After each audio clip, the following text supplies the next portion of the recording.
చేసుకుంటూ చిన్న వ్యాపారం చేసుకుంటూ కుటుంబాన్ని కట్టుకుంటూ నీ వాక్యాన్ని ఇంకా ప్రకటింప చేయాలని ఆశ కలిగిన ఈ దీన దాసుడు బర్రాగాన్ని బట్టి మీ స్తోత్రాలు చెల్లిస్తున్నాము నాయన.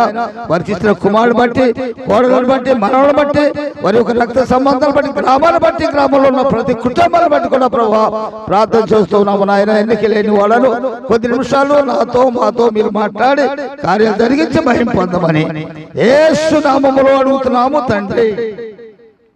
దేవుని యొక్క పరిశుద్ధ లేఖనములో చూడండి, మోషే గారు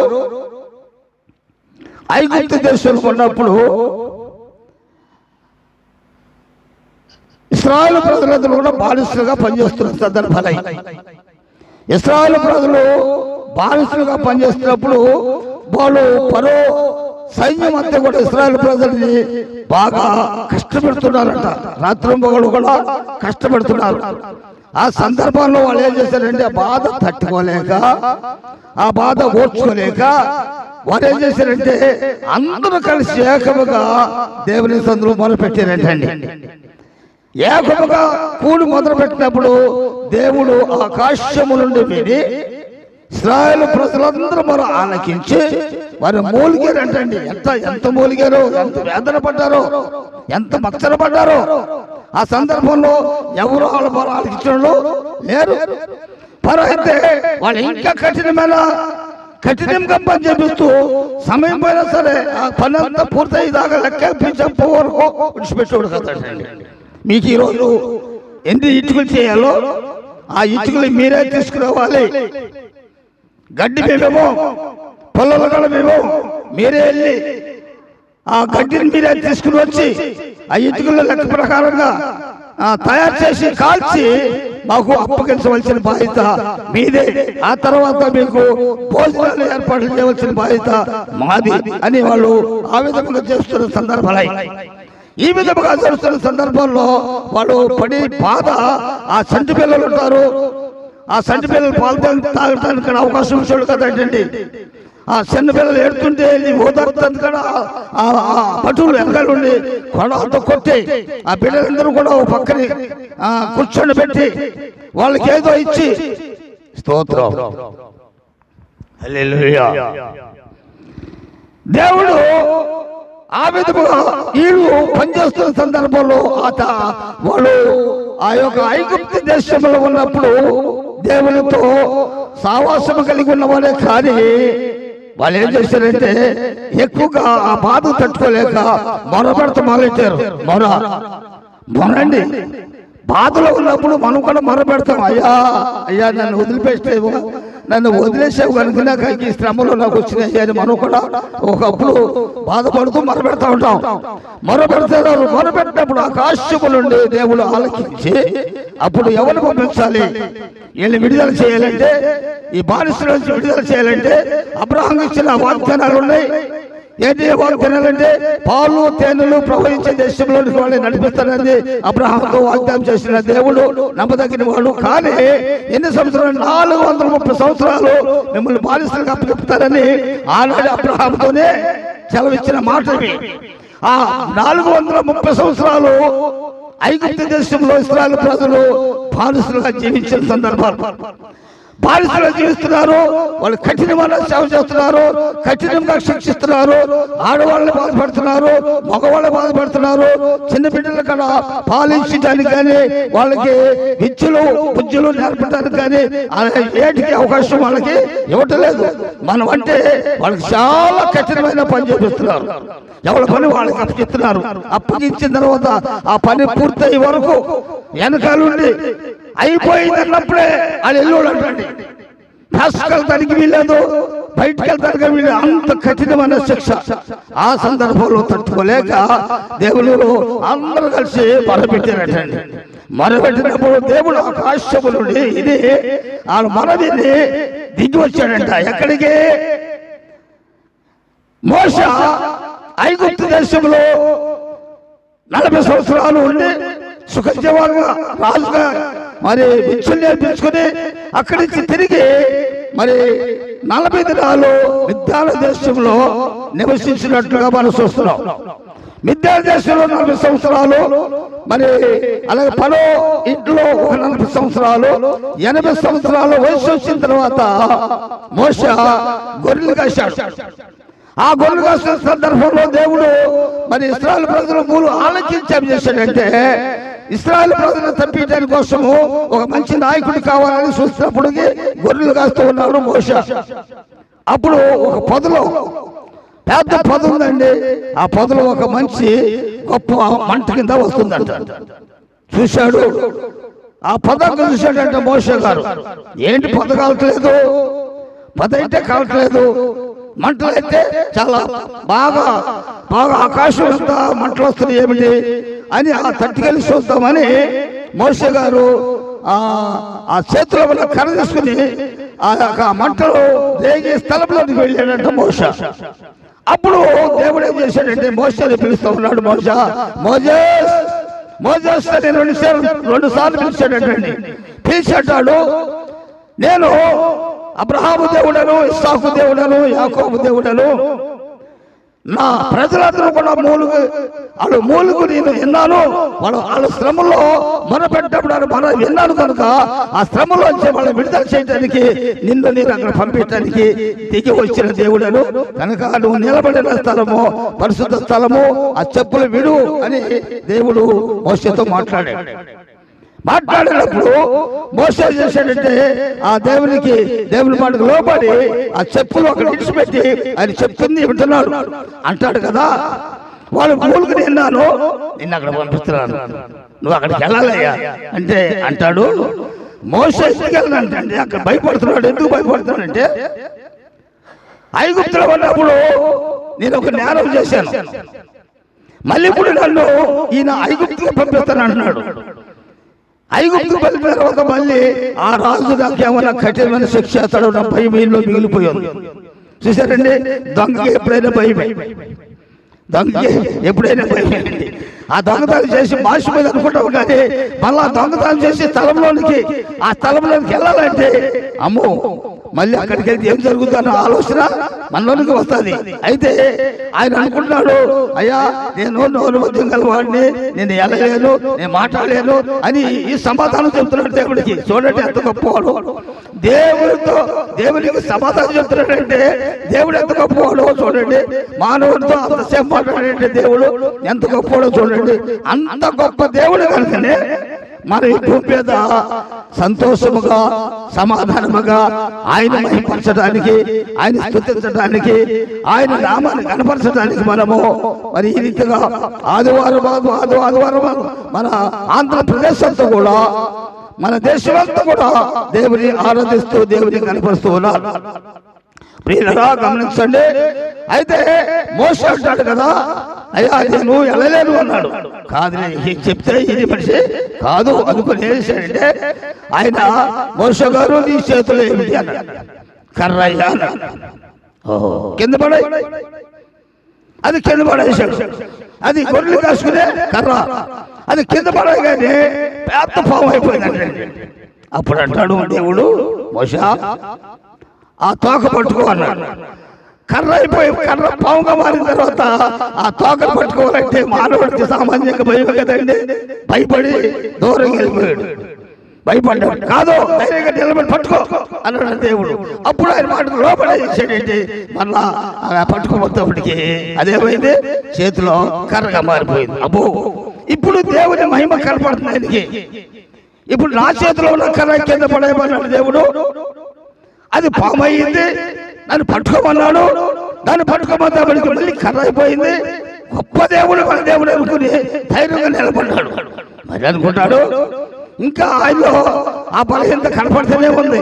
దేవుడు గమనిస్తున్నాడు, నీ ఎల్లమంటున్నాను, ఈయనేమో మాట ఇట్లేదు, ఏంటి నీ ఉద్దేశము, ఆలోచన చేసామన్నాడంటే బహుశా ఒకసారి నీ రొమ్ము మీద నీ చేసుకోమను. ఎక్కడుందండి పాపము, ఆయన చేసిన పాపం ఎక్కడుందంటే రొమ్ములో మిగిలిపోయి ఉంది. అక్కడ ఐగుప్తు వాటి సభ్యులు పారిపోయించాడు కదా, ఆ భయము ఆయనలో ఉంది. అది వేధిస్తుంది. దాన్ని కూడా లేకుండా చేయాలి, దాన్ని కూడా లేకుండా చేతలే కానీ అప్పుడు నా ప్రభావం ఏంటో ఇది తెలవదు. దేవుడు ఏం చేశాడంటే మోషే నీ చెయ్య నీ ఎదురు మీద పెట్టుకున్నాడు. పెట్టుకున్నప్పుడు ఏమైంది? కుష్టి వ్యాధి కల్లా బలహీనమైపోయి చేయబోతాడు. మళ్ళీ బహుశా ఆ చేయి తీసేయమన్నాడు. మళ్ళీ చేయి తీసేపటికి మళ్ళీ ఎప్పుడు మామూలుగా తయారయ్యేదంట. అప్పుడు ఏమైందంటే ఆయన ఉన్న ఆ పాపము ఆ చేతిలోకి వచ్చేసి కుష్టి వ్యాధిగా మారిపోయి ఆ పాపం అక్కడితో తీయబడింది, ఎత్తబడింది. పాపం గుండెలో పాపం ఎత్తబడిపోయింది. అప్పుడు ఆయన పరిశుద్ధమైపోయాడు. ఇప్పుడు ఆయన మంచి ధైర్యం వచ్చింది. ధైర్యంతో మాట్లాడుతూ ప్రారంభించాడు.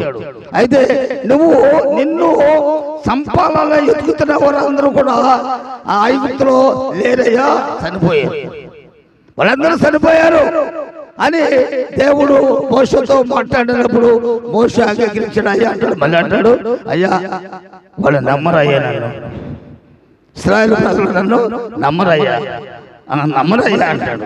అయితే ఆయన అంటాడు కదా, మరి నేను ఏమని చెప్పాలి ఇశ్రాయేలు ప్రజలకు? అక్కడికి వెళ్ళి నేను ఏమని చెప్పాలంటే, నేను ఉన్నవాడను అనువాడనని చెప్పు. ఉన్నవాడను అనేవాడు ఎప్పుడు ఉండేవాడినే. మీరు ఎప్పుడు ఉండి ఈ దేశంలో ఎప్పుడు ఉండేవాడు కాదు, నేను ఎప్పుడు ఇక్కడ ఉండేవాడినే, అనుదినము ఉండేవాడినే అని వాళ్ళు చెప్పాలని మోషతో చెప్పాడండి. అయితే మోషే అది కర్ర తీసుకొని తన మాట్లాడాలంటే, నీ అన్నగారు అహరోను ఉన్నాడు, చక్కగా మాట్లాడతాడు. ఆయన నోటికి నేను తోడుగా ఉంటాను, నీ చేతి నేను తోడుగా ఉంటానని దేవుడు అన్నదంతా కలిపి ఐగుప్తు దేశానికి పంపించాడు. ఐగుప్తు దేశంలో ప్రజలు మూలిగినారు కనుక ఆ పాలు తేనెలు ప్రపంచ దేశంలోనికి ఆయన తీసుకుని వచ్చినట్టుగా మనము దేవుని వాక్యంలో చూస్తున్నాం. మన దేవుడు ఎంత గొప్పవాడు చూడండి. మన దేవుడు అంటే సామాన్యమైన దేవుడు కాదండి. నువ్వు అనుకుంటావేమో ఆకాశం ఉంది ఆయన ఉన్నాడు అనుకునేమో కాదు. ఆకాశముల సింహాసనము, భూమి నా పాదపీఠము. ఆకాశములో నేను ప్రపంచమంతా కూడా పరిశీలన చేస్తున్నాను అంటున్నాడు దేవుడు. ఆకాశము చూడగానే మనము సూర్యుడిని ఇక్కడ చూస్తాము, తూర్పు పుట్టిందని మనం సూర్యుడు ఇక్కడ చూస్తాం. ఇదే సమయాన్ని కొన్ని వేల మైళ్ళు వెళ్ళిన తర్వాత చూడండి, సూర్యుడు అక్కడక్కడ కనపడతాడు, అదే విధంగా కనపడతాడు. నువ్వు ఇక్కడి నుంచి తిరిగి మన ఆంధ్రప్రదేశ్ కాదు, మన ఇండియా దాటి ఈ ప్రపంచం దాటి వేరే ప్రపంచంలోకి వెళ్ళినప్పుడు కూడా సూర్యుడు అక్కడక్కడ అదే విధముగా కనపడతాడు. మన దేశంలో నువ్వే ప్రాంతానికి వెళ్ళి, ఏ బాలపూర్ ప్రాంతానికి వెళ్ళినా ఆ ఒక్క సూర్యుడు మాత్రమే ప్రపంచమంతా కూడా వెలుగునిస్తుంది కనుక అందరూ చూస్తారు. అందుకనే ఆయన ఒక్కడే దేవుడు, ఆయన మన ఒక్కడే దేవుడు, ఆయన తప్ప మరొక దేవుడు లేడు. కాకపోతే మన మనుషులు బాగోక మరి ఏదో రకరకాలుగా మాట్లాడుకుని వేరే తత్వాలు పోయి మన హృదయాలు పాటు చేసుకుని ఏక మనసు కలిసి ఉండలేకపోతున్నాము కనుక ఇదిగో ఈ విధంగా ఏర్పడుతూ ఉండే ఒకసారి చూస్తున్నాం మనం. వీళ్ళరా గమనించండి, యేసు ప్రభువు ఒక గ్రామంలోంచి యేసు ప్రభువు శిష్యులు ఏర్పాటు చేసుకున్న తర్వాత ఆ యేసు ప్రభువు సిలువేశారు, సిలువలో వేలాడుతున్నాడు, చనిపోయాడు, సమాధి చేయబడ్డాడు. సమాధి చేయబడిన తర్వాత ఇద్దరు శిష్యులు వాళ్ళ గ్రామానికి వెళ్తూ మాట్లాడుకుంటూ వెళ్తున్నారంటే, వాళ్ళ గ్రామానికి వెళ్తున్నారు. ఇప్పుడు మనకి ప్రభువారు లేడు, మనకి భోజనం పెట్టేవాళ్ళు లేరు, అయినలో మన వాళ్ళంతా ఆయన ఎన్ని విషయాలు పెట్టారు, ఎన్ని కోడ దెబ్బలు కొట్టారు, ఎంత ముళ్ళ కిరీటము పళ్ళెముతో పొడిచారు, చేతుల్లో కాళ్ళల్లో మేకులు కొట్టారు, అయ్యో అనుకుంటూ వీళ్ళు మాట్లాడుకుంటూ ప్రయాణం చేస్తున్నారంటే.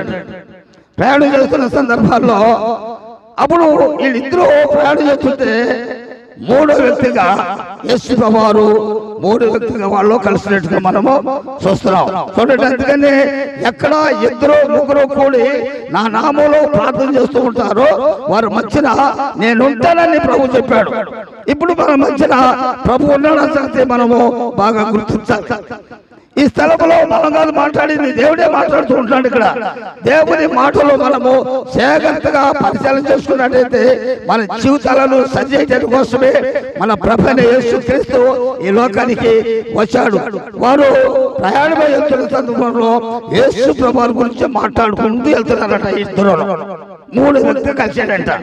అప్పుడు అనుకుంటాడు, ఆ మూడో వ్యక్తి కలిసిన తర్వాత వాళ్ళిద్దరు అనుకున్నారయ్యా, ఇప్పుడు వరకు మీరు ఎవరి గురించి మాట్లాడుకున్నారు అని అన్నప్పుడు, అంటే నీకు తెలీదా, మా యేసు ప్రభువు గురించి నీకు తెలీదా, ఆయన ఎన్ని స్తంభాలు పెట్టారో మీకు తెలీదా, ఆయన ఎందుకు సిలువేశారో మీకు తెలీదా, తెలియనట్టుగా మాట్లాడుతున్న వారితోనే సంపాదిస్తున్నారు ఇద్దరు.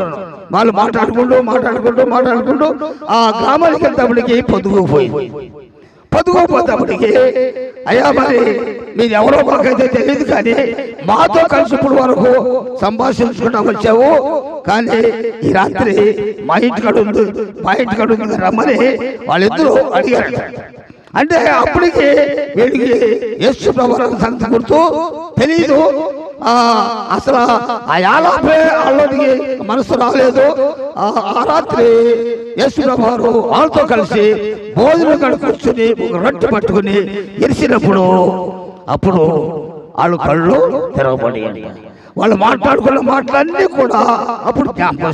అయ్యో, మనతో దారిలో ప్రయాణం చేసినప్పుడు, మనం మాట్లాడుకుంటూ వచ్చినప్పుడు మన గుండెలు బండలేదా, ఆయనే మన ప్రభువుని యేసుని నమ్మారంటే. చూడండి, నువ్వు ఎంత దూరం ప్రయాణం చేసావో, నువ్వు ఏ ఆలోచన చేసుకుంటున్నావో చెల్తున్నావో, ఆ ఆలోచన కనుక ఆయన ఎరుగున్న దేవుడు కనుక నువ్వు వెళ్ళి ప్రయాణంలోకి తోడుగా ఉంటాడు, నువ్వు మాటల్లో తోడుగా ఉంటాడు, నీ చేతి పనిలో తోడుగా ఉంటాడు, నీ కుటుంబంలో తోడుగా ఉంటాడు, నీ కుటుంబంలో ఉన్న సమస్యలకి లేకుండా చేయడానికి ఆయన ఎప్పుడు మనకి దూరంగా ఉండే దేవుడు మాత్రము కాదు, ఆయన అంత దగ్గరగా ఉండే దేవుడు.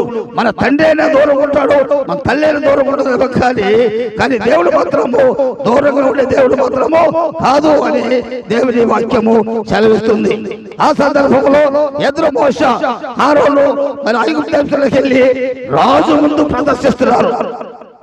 అయ్యా, మరి మా దేవుడు ఆరాధించడానికి ఇశ్రాయేలు ప్రజలందరూ కూడా మరి అరణ్యంలోకి వెళ్ళి దేవుడిని ఆరాధించాలి, ఇష్టపెట్టండి అని అడుగుతుంటే నో, కుదరదు, వాళ్ళు ఇష్టపెట్టం, మీరు ఎందుకు వచ్చారు ఎక్కడికి అని వాళ్ళ మీద హక్కులుగా మడుతున్నాడు. ఏటైతే లాభం లేదు, దేవుడే చెప్పాడు అది చేద్దాం ఇక్కడ అనుకున్నాడు. అయితే మోషే చేసేటంటే ఆ కర్రని ఆ రాజు ముందు పడేసేటంట. రాజు మీద పడేటోడికి అది పోమైందంట. అంటే మీరే పెద్ద గాడి పని చేస్తే అనుకున్నారేమో, మాకు చేసేవాడు ఉన్నారు, మీకంటే ఎక్కువ గాడి పని చేసేవాడు ఉన్నారు అని ఆళ్ళ పిలిపించాడు.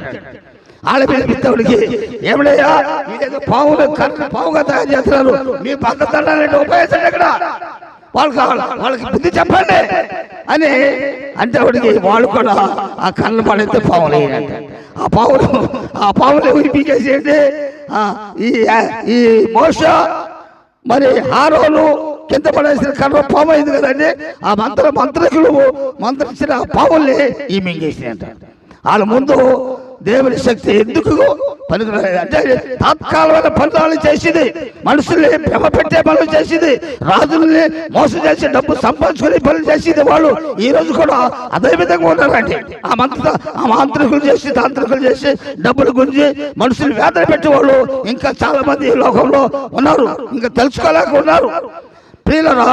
అయితే దేవుడు అక్కడికి తట్టుకోలేక 10 సార్లు ఆ అద్భుత కార్యాలు చూపించినా నమ్మలేదు. ఆఖరు మాట చెప్పాడు, ఫరో, ఈసారి అని నువ్వు నా ప్రజలను నువ్వు విడిపించి పంపపోతే ప్రతి ఇంటిలో నీ తొలుసూరు సంతానాన్ని, పశువుల్లో కానీ మీ యొక్క జనంలో ఉన్న ప్రతి తొలుసూరు సంతానాన్ని ఈ రాత్రి నేను మరణదూతలు పంపించి సర్వనాశనం చేస్తాను చూడాలి. అప్పుడు మోషే భయం పుట్టింది రాజుకి, చూశాడండి. అయితే ఏమైనా చేసుకోండి, నేను మాత్రము పంపను అని కఠినముగా అంటే దేవుడే ఫరో కఠినమైన హృదయం మారుతూ ఉన్నాడు. ఆయన వెళ్ళాలనిపిస్తుంది, మళ్ళీ వెంటనే మార్చుకుంటున్నాడు, కుదురుతో వెళ్తానికి లేదు అంటాడు. సరే, ఏ విధంగా అయినా సరే ఆ మోషే ఆరోను అలా ఉండగానే ఆ దేవుడు ఆయనతో మాట్లాడాడు. అప్పుడు మోషేతో ఆరోనుతో చెప్తాడు దేవుడు, ఈ రాత్రి మోషే ఇశ్రాయేలు ప్రజల దగ్గరికి వెళ్ళండి, ఇశ్రాయేలు ప్రజల దగ్గరికి వెళ్ళి నేను మరణదూతని పంపించబోతున్నాను ఐగుప్తు దేశంలోనికి. ఇశ్రాయేలు ప్రజల స్థలంలోనికి మాత్రము రావడానికి అవకాశం ఉండదు కనుక ఇదిగో ప్రతి ఒక్క కుటుంబంలో ఒక మేకనేమో ఒక గొర్రెని కోసుకుని తన రక్తము పళ్ళను పోసి ఇస్సోపుతో ఆ దారబంధాల మీద గుర్తులుగా వేయండి. నేను మరణదూతను పంపించబోతున్నాను ఐగుప్తులో. తొలసూరు సంతానం అంతా కూడా సర్వనాశనం చేయబోతున్నాను. మన ఇశ్రాయేలు ప్రజల్లో ఒక్క వెంట్రుక కూడా, ఒక చిన్న గొర్రె కూడా నాశనం కాదు అని భవిష్యత్తు ఆహారంతో చెప్తాడికి ఇశ్రాయేలు ప్రజల దగ్గరికి వెళ్ళి అక్కడికి వెళ్ళి ఈ దేవుడు మీతో మాట్లాడి పని చేయమన్నాడు కనుక ఈ రాత్రి మీరు ఒక గొర్రెని తెచ్చుకొని శుభ్రంగా దాన్ని కోసి రక్తం తీసి పళ్ళు లేసి ఇదిగో మన దానబంధాల మీద సెలవు గుర్తులుగా వేయండి. మీరు బయటికి రావడానికి వీలు లేకుండా ఈ రాత్రి అంతా కూడా లోపలే ఉండండి, వండుకోండి, తినండి, లోపలే ఉండండి, బయటకు రావడానికి వీలు లేదు అని దేవుడు చెప్పాడు. అది మీకు చెప్తాం కనుక ఆ ప్రకారంగా చేయమని మోషే హారోను ఇశ్రాయేలు ప్రజలు ఆజ్ఞించారు. ఆ ఆజ్ఞ ప్రకారంగా వీళ్ళు గొర్రెలు తెచ్చుకున్నారు, శుభ్రంగా రక్తం తీశారు, ఆ దానబంధులు రాశారు, శుభ్రంగా ఆహారం తీసుకున్నారు, హాయిగా హ్యాపీగా పడుకున్నారు అన్నాడు. ఆ రాత్రికి వాళ్ళకి ఏమీ కాలేదు. తెల్లారి ఐగుప్తు దేశంలో ఉన్న ప్రజలందరూ కూడా ప్రతి ఇంటిలో కూడా శవం లేని ఇల్లు లేదని అందరూ గోలెత్తిపోతున్నారు తెల్లతోడికి. అప్పుడు పరో చూసాము దేవుడు చాలా గొప్పవాడు అన్నట్టుగానే చేశాడు. తొలి సంతానం తీసుకుంటానన్నాడు, నా సంతానం కూడా సర్వనాశనం అయిపోయింది. ఇంకా వదిలిపోయి నేను వచ్చేదానికి ఇంకా ఏం జరుగుతుందో, ఇంకా ఎన్ని ప్రమాదాలు జరుగుతాయని భయపుట్టి వెంటనే ఇశ్రాయేలు ప్రజల్ని తీసుకెళ్ళిపోమని పరో వదిలేసినట్టుగా మనం చూస్తున్నాం. చూడండి ఎంత కఠినమైన శిక్ష వచ్చి ఇశ్రాయేలు ప్రజలను దేవుడు తప్పించాడంటే మరి మనము చాలా జాగ్రత్తగా నివసించిన స్థలంలో చాలా జాగ్రత్తగా బ్రతకాలి, ఆయనకి భయపడాలి, అందుట్లో ప్రార్థన కలిగి ఉండాలి, వాక్యం కలిగి ఉండాలి, కుటుంబం కలిగి ఉండాలి, కుటుంబం కట్టబడాలి, యేసు వైపు చూడాలి, ఆయనతో ప్రయాణం చేయాలి. అప్పుడు నీ జీవితాన్ని నా జీవితాన్ని సరి చేయాలంటే ఎవరు సరి చేయలేడండి. మన ప్రభు అయిన యేసు ఒక్కడే సరి చేయగలిగిన దేవుడు. మన ప్రభు అయిన యేసు ఒక్కడే పాపములను క్షమించగలిగిన దేవుడు. ఆయన పాపము క్షమించగలిగిన దేవుడు కనుకనే భూలోకానికి మనిషి కుమారుడుగా వచ్చి మన పాపములను క్షమించాడు. మరొక మాట చెప్పి నేను ముగిస్తాను. చూడండి లోకసువార్త యేసు ప్రభువు చేసిన అద్భుత కార్యం ఏంటంటే, ఇప్పుడు మన అబ్బాయి పాడేటప్పుడు యేసయ్యా కనికర పూర్ణుడా మనోహర ప్రేమకు నిలయుడా, కనికరం కలిగిన దేవుడు ఇక్కడ మాట్లాడుతున్నాడు యేసు ప్రభువు. లోకసువార్త 7వ అధ్యాయము 11వ వచనం చదువునైనా. Praise the lord. అయ్యా వెళుతుండగా ఆయన శిష్యులను బహుజన సమూహమును ఆయనతో కూడా వెళుతుండేది. ఆయన ఆ ఊరు గౌని యొద్దకు వచ్చినప్పుడు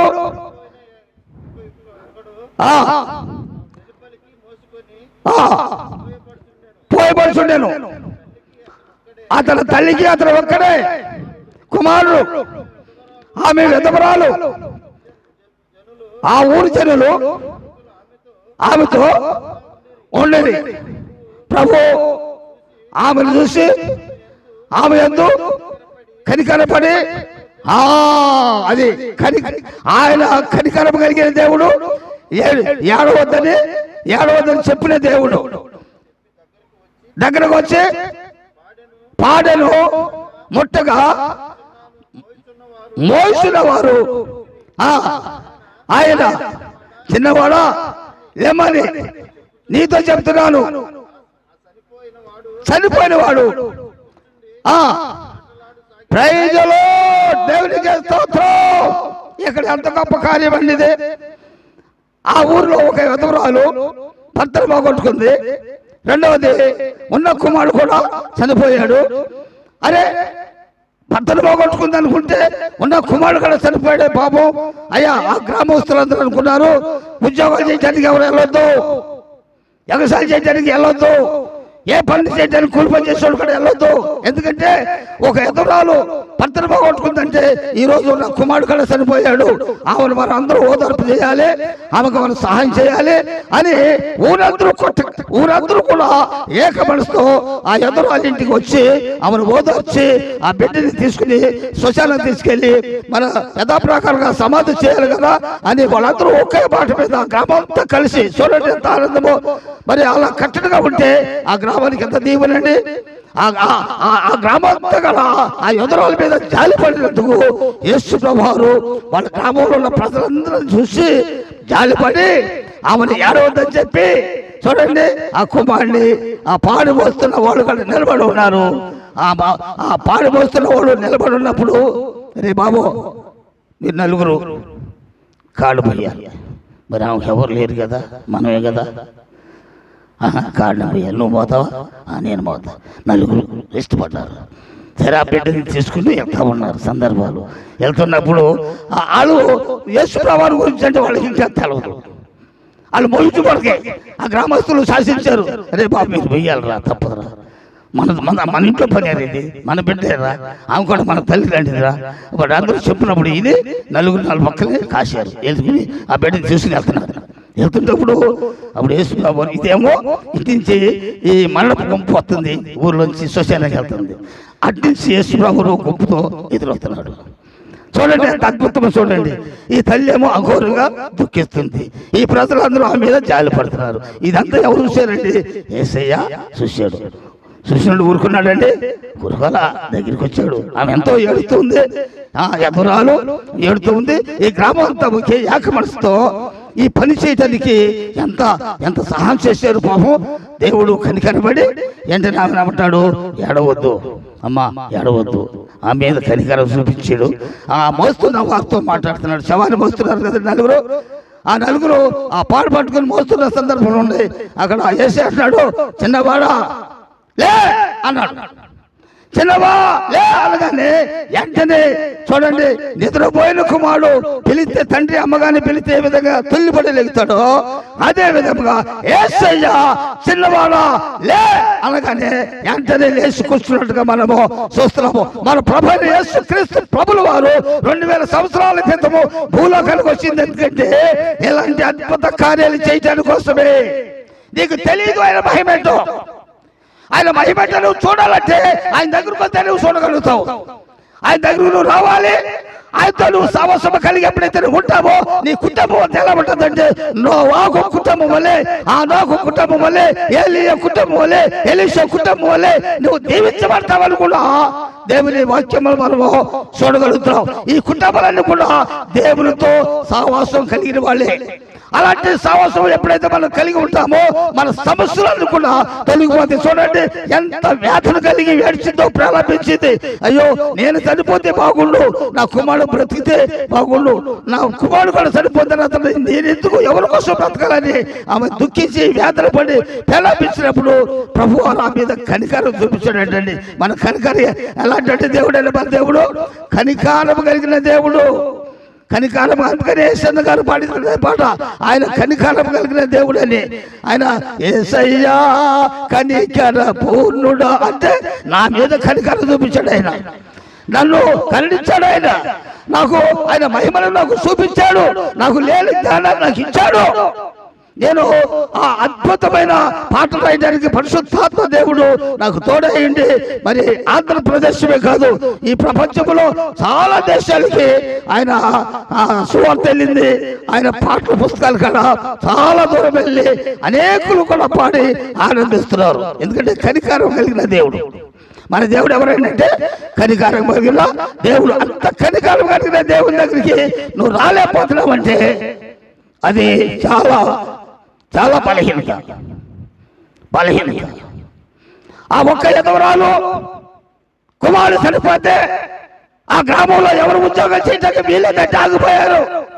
వ్యవసాయం చేసేవాడు ఆగిపోయారు, పెళ్లి చేసుకున్నాడు ఆగిపోయారు, కూలి పని చేసేవాడు ఆగిపోయారు. మరి మనం ఎంత కాగాలి? దేవుని మాట్లాడడానికి వెళ్ళబడడానికి మనం ఎంత కాగాలి? ఈ సమయం దేవుడికి ఇచ్చాడు. రేపు ఉంటుందో ఉండదో తెలియదు, రేపు ఏం జరగబోతుందో తెలియదు. ఈ రోజు ఈ రాత్రి ప్రభు వస్తే ఆయనతో మనం ఉంటామా, వెళ్తామా, ఉంటామా, ఇడిచిపెడతామా, ఎత్తపడతామా? ఆలోచన మనకు ఉండాలా వద్దా? ఎందుకు ప్రయాస? ఏదో చెప్పుకుంటున్నారులే వాళ్ళు అనుకున్నంత మాత్రం కాదు. ఇదే సమయానికి ఎస్ఐ వచ్చాడు అనుకో, నువ్వు నిద్రపోతూ ఉంటావు, అలాగే ఉంటావు. ఇక ఆయనతో కలిసి వెళ్తా అవకాశం నీకు ఉండదు. ఏదో నువ్వు పని చేస్తూ ఉంటావు, ఏదో ఆలోచన చేస్తూ ఉంటావు, ఏదో టీవీ కడ కూర్చుంటావు. ఏంటి ప్రయోజనం? సమయం వస్తుంది. నేను దొంగ వల్లే వస్తానో చెప్తున్నాడు ఆయన. నేను ఎప్పుడు వస్తానో నీకు తెలియదు. మెలుకుండి ప్రార్థన చేయమని చెప్పాడు. మనం చేయగలుగుతున్నామా? వినగలుగుతున్నామా? మనసు ఉందా మనకి? అలాంటి మనసు కలిగి ఉంటే నీ హృదయము దేవునికి అప్పగిస్తే, ఆయన బలిపెట్టు నీ హృదయంలో కట్టబడి ఉంటే ప్రభు దగ్గర ప్రభు మాటలు దీవించబడు. నీ సమస్యలను ప్రభు తెలియజేయి. ఆయన కనికరం కలిగిన వాడు. ఒక ఎదురాలు కుమారుడు చనిపోతే ఆ తల్లి ఏడుస్తుంటే ఆ మీద కనికరపడి ఆ బిడ్డను బ్రతికించి ఆ తల్లికి అప్పగించినట్లు మనం చూస్తున్నాం. అలాగే ఐగుప్తు దేశంలో ఇశ్రాయేలు ప్రజలు 430 సంవత్సరాలు బానిసలుగా మూలిగినప్పుడు మోషే ఆహారాలు పంపించి వాళ్ళు అక్కడి నుంచి విడుదల చేసి పాలు తేనెలు ప్రవహించే దేశానికి నడిపించిన దేవుడు మన దేవుడు గొప్పవాడు. అలాంటి గొప్ప దేవుని దగ్గరికి నువ్వు రాలేకపోతున్నావంటే నీదే బలహీనత. ప్రభు బలహీనుడు కాదు, ఆయన బలవంతుడు. ఆయన నిత్యుడకు తండ్రి, బలవంతుడైన దేవుడు.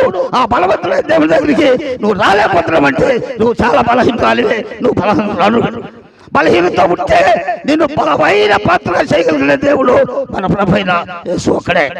అదే ఆయన గురి. ఎవరి గురి? మీ తాతగారి గురి, మా నాన్నగారి గురి. అదే ఆ గురిలో నువ్వు ఉండాలి. ఆ గురిలో మీ నాన్నగారు ఉండాలి. ఆ గురిలో మీ మమ్మీ గారు ఉండాలి. ఆ గురిలో ఇంకా గ్రామస్తులు చాలా మంది ఉండాలి. అదే ఆలోచన. ఈ ఆలోచన కలిగే ఆయన ఈ మాటలు మనతో ఎన్నికైన వాళ్ళు తీసుకొచ్చి ఈ విధంగా ప్రకటించడానికి దేవుడు కురిపించాడు. ఈ మాటలు మరి దేవుడు నాకు ఇచ్చిన మాట కొద్ది మేము పొందించారు. ఏమన్నా పొరపాటుంటే నన్ను క్షమించండి. ఈ గ్రామాన్ని, గ్రామ ప్రజలను, ఈ గ్రామంలో ఉన్న ప్రతి ఒక్క ఎవరి బిడ్డలను, మరి గ్రామ పెద్దలను, గ్రామంలో ఉన్న విశ్వాసులందరూ కూడా దేవుడు మరి కలిపెట్టి ప్రార్థన చేసి ఆయన మాటలు వినటానికి వస్తే, అందుకనే యేసుప్రభువారు ఇక్కడెక్కడ చేస్తే ఈ పరిచయాలు సదుకాయలు వచ్చి వెంటనే పనిచేసుకుని సిలివేసేస్తారని ఎక్కడికి వెళ్ళాడు చూడండి, అరణ్యంలోకి వెళ్ళిపోయాడట. అరణ్యంలోకి వెళ్ళాడట యేసుప్రభువారు. అరణ్యంలోకి వెళ్తే యేసుప్రభువారు చేసే అద్భుత కార్యాలు తెలుసుకున్నాడే చేశాడంటే, యేసయ్య ఎక్కడికి వెళ్ళాడంట? అయ్యా యేసయ్య ఎక్కడికి వెళ్ళాడయ్యా? నిన్నైతే మొన్న అయితే ఇక్కడే ఉన్నాడు, అద్భుత కార్యాలు చేశాడు కదా, ఇప్పుడు ఎక్కడికి వెళ్ళాడయ్యా? ఆయన ఎత్తుకుంటూ వచ్చామయ్యా అని చాలా మంది అన్నప్పుడు, అయ్యా ఇక్కడ ఏడు యేసుప్రభువారు ఆయన శిష్యులు తీసుకుని అరణ్య ప్రదేశానికి వెళ్ళాడని చెప్పుడు అరణ్య ప్రదేశంలో ఇక్కడ వెళ్ళిపోయాడండి జనాంగం. అరణ్య ప్రదేశంలోకి ఎంతమంది అయినా తెలుసండి? 5,000 మంది అని రాయబడింది అక్కడ. అంటే పిల్లాజల్లు కాకుండానే అక్కడ 5,000 మంది అరణ్యంలో యేసుప్రభువు దగ్గరికి వెళ్ళి ఆ వర్తమానం విని 3 దినాలు నీళ్లు తాక్కోకుండా, ఆహారం తాక్కోకుండా అలాగే ఆ జాలి కలిగిన మాటలు వింటూ అలాగే ఉండిపోయాడండి. ప్రభువారు 3 దినాలు అయిపోయిన తర్వాత శిష్యులు అంటారంట, అయ్యా ఇప్పటికి 3 దినాలు అయింది, అది ఏమి తినలేదు, మరి ఊరికి పంపిస్తే మరి ఆహారం తీసుకుని వస్తారు, మళ్ళీ పంపిద్దామయ్యా. లేదు లేదు లేదు లేదు, ఎక్కడ పంపిస్తారు మీరు? వెళ్తా ఉండగానే మోర్చుకెళ్ళి పడిపోతారు పిల్లలు. లేదు మనమే భోజనం పెట్టాలన్నాడే. అదే స్తోత్రం, మనమే పెడదాం భోజనం. అయ్యా మన దగ్గర వీళ్ళందరికీ కావాలంటే రొట్లు చాలా ఉన్నాయి. ఒక చిన్న బిడ్డ దగ్గర 5 రొట్లు ఉన్నాయట. ఆ 5 రొట్లు తీసుకొచ్చి యేసుప్రభువు చేతులు పెట్టారంట. అప్పుడయ్యా మీరు భక్తులుగా కూర్చోబెట్టండి అరణ్యములో. చూసారండి అక్కడ ఏమన్నా రోడ్లు ఉన్నాయండి? లేవు. ఎంత చెత్త చెదరం దుబ్బులు, ముళ్ళు కంచులు. ఆ మధ్యలో వాళ్ళే సజ్జేసుకుని వరుసలో కూర్చుంటే 5 రొట్లు 2 చేపలు తీసుకుని ఒక చిన్న పిల్లడు, అదే నీ మనోడు అంటే వాడు తీసుకొచ్చినప్పుడు వాడు తినకుండా అలా కూర్చుకుంటే, అయ్యా నా దగ్గర 5 రొట్లు ఉన్నాయి అయ్యా, 2 చేపలు ఉన్నాయి అన్నట. ఆయనే మీ మనోడు గారే. వెంటనే యేసుప్రభువు దగ్గరికి వెళ్ళిపోయి 5 రొట్లు 2 చేపలు తీసుకుని చేశాడండి. అంటే ఇన్ని ఆశీర్వదించయ్యా. నీ బిడ్డలు 3 రోజుల బట్టి ఏమి తినలేదు, మీరు ఇచ్చిన ఆహారం ఇచ్చారు కానీ శరీర ఆహారం పెట్టలేదు. నేను ఇప్పుడు శరీర ఆహారాన్ని నీ బిడ్డలకి సమృద్ధిగా పెట్టమని ప్రార్థన చేశాడు. యేసయ్య 5,000 మందికి 5 రొట్టెలు 2 చేపలు సమృద్ధిగా తిన్నట్లుగా మనము చూడగలుగుతాం. ఎంత కనికరం కలిగిన దేవుడు చూడండి. నువ్వు పట్టుకొచ్చింది 5 రొట్టెలే. అక్కడ ఎంతమంది బుద్ధి ఇచ్చారంటే 5,000 మంది అది రాయబడింది అక్కడ. ఇంకా ఎన్ని మిగిలిట? 12 కంపులు మిగిలియండి. 12 మంది శిష్యులకు పరిచయం చేసినందుకు వాళ్ళకి సమృద్ధైన ఆహారం దేవుడు అనుభవించినట్టుగా మనము చూస్తున్నాం. దేవుని దగ్గర దేవుని అనుభవాలు చూడు, దేవునితో సవాసాయి, అప్పుడు నీకు అనుభవం వస్తుంది. ఆయన ఏ విధంగా మాట్లాడుతున్నాడో, నువ్వు ఏ విధంగా కూర్చుంటున్నావో, ఏ విధంగా పెట్టినావో ఇను, ఆ విధంగా నువ్వు జీవించు. అప్పుడు నీ జీవితంలో కొన్ని నీ తలపులో కొన్ని బయటికి వెళ్ళిపోతాయి. కొన్ని తలపులని చెడ్డ తలపులను కూడా, లోక సంబంధం వచ్చిన తలపులను కూడా ఆయన వాక్యం వినగానే ఆయన కూడా నీళ్ళు వచ్చి తొలగిపోతాయి. అప్పుడు నువ్వు పరిశుద్ధురాలుగా జీవిస్తావు. అందుకని నేను పరిశుద్ధులు కనుక మీరు కూడా పరిశుద్ధులుగా ఉండమని యేసయ్య చెప్పాడు. ఆ విధంగా జీవిద్దాం. అతి కృప దేవుడు మనకును, మరి బన్న గారి కుటుంబానికి, గ్రామానికి, అలాగే బన్న గారి కుటుంబానికి కాకుండా మరి బుజ్జి గారి కుటుంబానికి, నా కుటుంబానికి, ఈ గ్రామంలో ఉన్న ప్రతి ఒక్క కుటుంబాలను దేవుడు బహుగా దీవించాలని, ఆశీర్వదించాలని, రక్షణ లేని వారికి ప్రభు రక్షణ దయచేయడానికి ప్రార్థన చేసుకుని కొంటాన్ని మనం ముగించుకుందాం. దేవుడి వాక్యం దీవించి ఆశీర్వదించుగాక.